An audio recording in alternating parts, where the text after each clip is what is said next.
Here are my predictions for the AFL ladder in 2025. Starting off in last spot with Richmond. I think pretty much everyone agrees on this one. Having said that, I do think the Tigers are on the right path, having targeted the draft heavily last year. But it's still going to be a tough few seasons before it starts to come together. In 17th we have West Coast. It'll be interesting to see what improvements come with the new coach, but it can typically take a bit of time for the new game plan to really get ingrained. So it might be another season before the Eagles start the climb back up the ladder. In 16th we have Melbourne. I really don't know what to make of the D's this season, but I just think other teams will be better than them. In 15th is North Melbourne. I think the Kangas will improve a fair bit this season and will be more consistently competitive, but they'll still probably finish down the bottom end of the ladder before they start to really climb in 2026. In 14th we've got St Kilda. I don't really know where to put the Saints, but they've got to show something this season, and until they do, I'm not really expecting big things. In 13th I've got the Bulldogs, a team that's really underperformed in recent years considering their talent.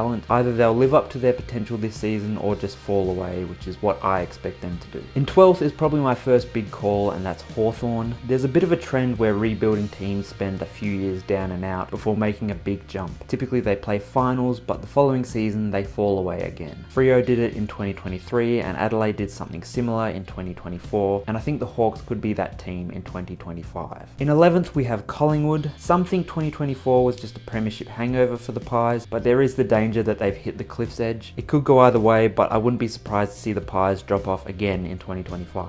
In 10th is Port Adelaide, another team that's been up for a while that I could see falling off a bit. We'll also see what effect the coach succession plan has on them this season. Will they push to get Ken his flag, or will it be another awkward season that we've seen from a few other teams in similar positions? In 9th I've got Essendon. I've seen a few people expecting Essendon to have a tough season, but I like what I'm seeing from Brad Scott, and I reckon they'll be in the mix, but still not quite good enough to make the 8. Into the top 8 now with Gold Coast. Enough's enough for the Suns, they just have to make finals this season. No more excuses, just make it into the 8.